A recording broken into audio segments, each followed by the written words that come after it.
ಯಜಮಾನಸ್ಯ ಕಾಮಾಃ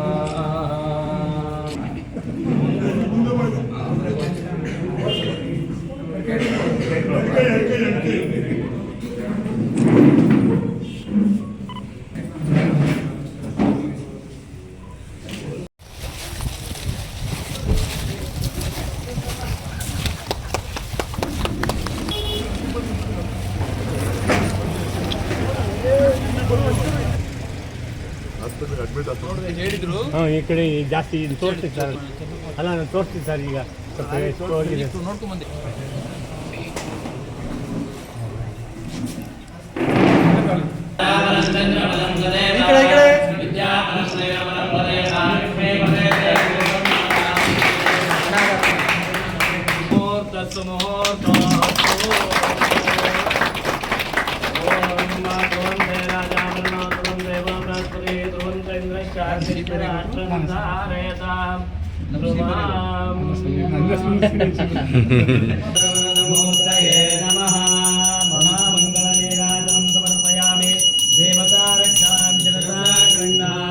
ಮಂಗಳಮೂರ್ತಿ ಮೋರಯ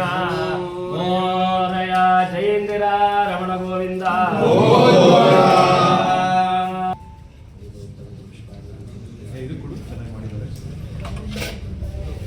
ಇದೆ ಅಂತ ನಾನು ಭಾವಿಸಿ ಇರ್ತಕ್ಕಂಥ ನಗರಸಭೆಯ ಸದಸ್ಯರೇ, ಉಪಾಧ್ಯಕ್ಷರೇ, ಕಾರ್ಯದರ್ಶಿಗಳೇ, ಖಜಾಂಚಿಗಳೇ ಮತ್ತು ಮುಖ್ಯಮಂತ್ರಿಗಳೇ, ಎಲ್ಲರೆಲ್ಲರೂ ಕೂಡ ಇದ್ದು ಚಂದ್ರಪ್ಪ ಇದ್ದಾರೆ.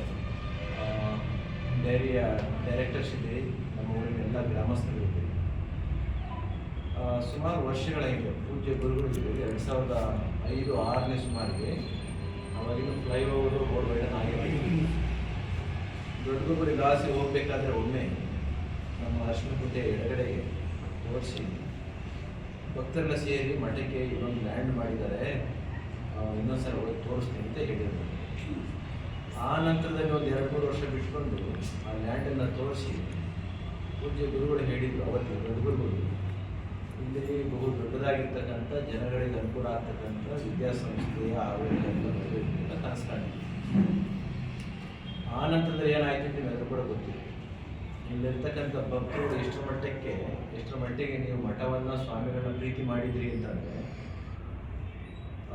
ಆ ಪ್ರೀತಿ ಬೇರೆ ಎಲ್ಲೆಲ್ಲೋ ಕೆಲಸ ಮಾಡಲಿಕ್ಕೆ ಅವಕಾಶ ಇದ್ರೂ ಕೂಡ ಇದ್ರೂ ಈ ಭಾಗದಲ್ಲಿ ನಾವು ಇಲ್ಲಿ ಬಂದಾಗ ನೀವು ನಮ್ಮ ಜೊತೆ ಬಂದ ರೀತಿ, ತೋರಿಸಿದ ಪ್ರೀತಿ, ಅಭಿಮಾನ ಎಲ್ಲ ನೋಡಿ ಇವತ್ತು ನಾವು ಕಟ್ಟಿಸಿದ್ವಿ, ನಾವು ಬೆಳೆಸ್ತಾ ಇದ್ದಿಲ್ಲ ಕಾರಣಕ್ಕಿಂತ ನಿಮ್ಮ ಅಭಿಮಾನ, ನಿಮ್ಮ ಸ್ವಾಭಿಮಾನ ಸಂಸ್ಥೆಯನ್ನು ಬೆಳೆಸ್ತಾ ಇದ್ದಾಗ ಶಾಲೆ ಅಸ್ತಿತ್ವಕ್ಕೆ ಬಂದಿದ್ದು, ಕಾಲೇಜ್ ಬಂದಿದೆ, ಆಸ್ಪತ್ರೆ ಬಂದಿದೆ, ಆಯುರ್ವೇದಿಕ್ ಕಾಲೇಜ್ ಬಂದಿದೆ, ಮೆಡಿಕಲ್ ಕಾಲೇಜ್ ಬಂದಿದೆ. ಬಹುಶಃ 16 ವರ್ಷಗಳಿಂದ ಬೇರೆ ಕಡೆ ಕನಸು ಕಾಣ್ತಾವ್ರೆ, ಡಿಮ್ಯಾಂಡ್ ಮಾಡ್ತಾ ಇದ್ದಾರೆ, ಅಲ್ಲೆಲ್ಲೂ ಬರಲಿಲ್ಲ. ಇದು ಯಾಕೆ ಬಂತು? ನೀವು ನಡ್ಕೊಂಡ ರೀತಿ, ಸ್ಪಂದಿಸಿದ ರೀತಿ, ಅಂಥದ್ದೊಂದು ವ್ಯವಸ್ಥೆ ನಿಮ್ಮ ಈ ಭಾಗಕ್ಕೆ ಬಂದಾಗ ಅದಕ್ಕೆ ಪೂರಕವಾಗಿರ್ತಕ್ಕಂಥ ಒಂದು ರಸ್ತೆ ಏನಿದೆಯಲ್ಲ, ನಿಮಗೂ ಅನಿಸಿತ್ತು ಈ ರಸ್ತೆ ಏನಾದರೂ ಮಾಡಿ ದೊಡ್ಡ ಮಾಡಿ. ನಾವು ಕೊಟ್ಟ ಸಜೆಷನ್ಗಿಂತ ನಿಮಗೆ ಅನ್ನಿಸ್ತು ಡೈಲಿ ಒಂದು ಹೊರಟೋಗ್ಬಿಟ್ರೆ ರಸ್ತೆಯನ್ನು 2,000 ಅಗಲ ಮಾಡಿ ಒಂದು ಆರ್ಚ್ ಮಾಡಿ ಮುಂದಿನ ವ್ಯವಸ್ಥೆಗೆ ಅನುಕೂಲ ಆಗಲಿ. ನೀವು ಕಂಡ ಕನಸಿಗೆ ಪೂರಕವಾಗಿ ಮಠವು ಕೂಡ ಸ್ಪಂದಿಸಿದೆ. ಅದೇ ಸುಂದರವಾಗಿರ್ತಕ್ಕಂಥ 2 ಅಂತಸ್ತಿನ ಕಟ್ಟಡ ಇವತ್ತು ಪ್ರಾರಂಭ ಆಗಿದೆ. ಕೇಳಿ ನಮ್ಮ ರೈತರುಗಳೇ ಉಪಯೋಗಿಸ್ತಕ್ಕಂಥ ಒಂದು ತಾಣ ಇದು. ಅದು ಇವತ್ತು ಉದ್ಘಾಟನೆ ಆಗಿದೆ.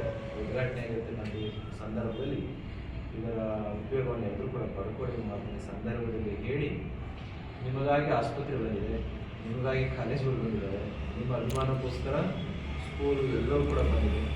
ಅದರ ಯೋಗಕ್ಷೇಮವನ್ನು ವಿಚಾರಿಸಿಕೊಂಡು ಅದೆಲ್ಲ ರೀತಿಯ ಸಹಕಾರಿಗಳನ್ನು ಸೇವೆಯನ್ನು ಮಾಡುವ ಜವಾಬ್ದಾರಿ ನಿಮ್ಮ ಮೇಲೆ ಇದೆ. ಯಾರಾದ್ರು ಊರಿಗೆ ಬಂದರೆ ಹೇಳ್ತಿರ್ತಾರೆ, ಸ್ವಾಮಿ ನಮ್ಮ ಮಟ್ಟಿಗೆ ಇನ್ನೂ ಸ್ವಲ್ಪ ಜಾಗ ಹಿಂಗೆ ಬರಬೇಕು ಸ್ವಾಮಿ ಅಂತ ತೋರಿಸ್ತಾರೆ. ಯಾಕೆ ತೋರಿಸ್ತಾರೆ? ಈ ಸ್ವಾಮಿ ಹೆಸರಿಗೆನ ಬರೆಸ್ಕೊಡ್ತಾರೆ ಅಂತ ಗೊತ್ತಾಗಿದ್ರೆ ಯಾರು ಗೊತ್ತಿಲ್ಲ.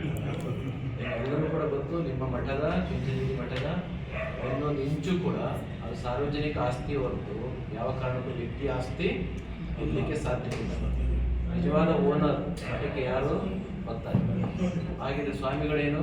ಅದರ ಟ್ರಸ್ಟಿಗಳು ಅಂತಂದರೆ ಅದನ್ನು ಧರ್ಮವಾಗಿ ನೋಡ್ಕೊಂಡು ಹೋಗುವಂಥದ್ದು. ಅದಕ್ಕೆ ಧರ್ಮದರ್ಶಿಗಳು ಅಂತ ಟ್ರಸ್ಟಿಗಳನ್ನು ಕರೀತಾರೆ ಧರ್ಮದರ್ಶಿಗಳು.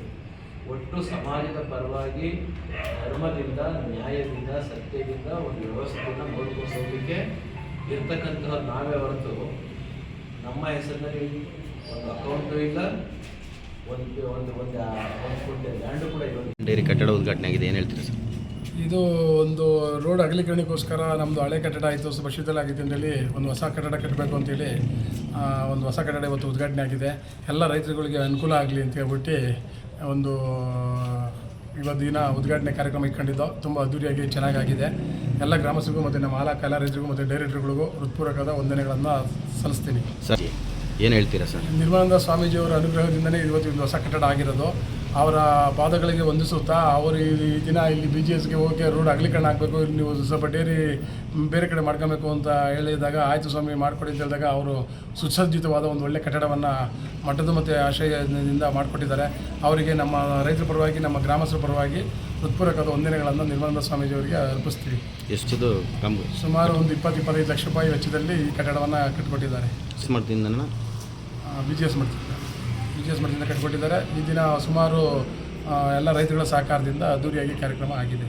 ನಿಮ್ಮ ಹೆಸರು ಸರ್? ನಮ್ಮ ಹೆಸರು ಬೈರೇಗೌಡ ಅಂತೇಳಿ, ಹಾಲು ಉತ್ಪಾದಕರ ಸಹಕಾರ ಸಂಘದ ಅಧ್ಯಕ್ಷರು. ಓಕೆ.